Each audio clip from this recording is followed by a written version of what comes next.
This movie tells a story about a small town that is shaken by a series of ominous killings in the days leading up to a heated mayoral election.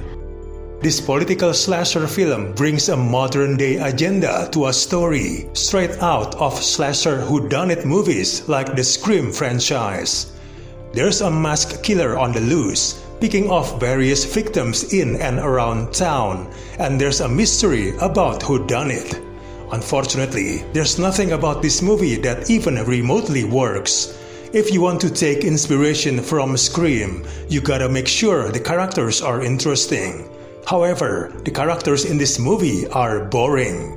The main character is supposed to be this movie's version of Sidney Prescott from Scream, yet she's really bland. The additional supporting characters clutter up the movie with their equally dull presence. The performance is bad across the board. This is a big problem as the script attempting to create a chess game of characters to follow as doom arrives.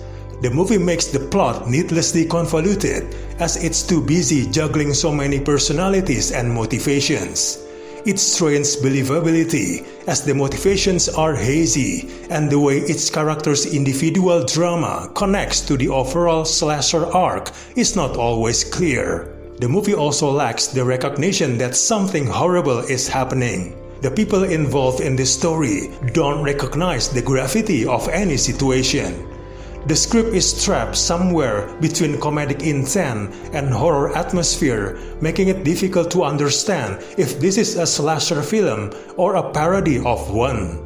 The movie never clarifies its intent, creating messy storytelling, and there are too many characters to follow.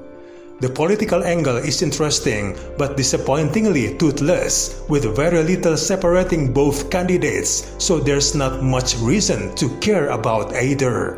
There's the broad social commentary shoehorned into the narrative, but executed half-heartedly to actually say something about the issues it raises. The horror aspect is also disappointing as the kills are weak. There aren't many kills to begin with, but when the killer does show up and get to slashing, the results are usually light on blood, awkward, and unscary. Overall, this movie is a disappointment. We do not recommend this movie at all.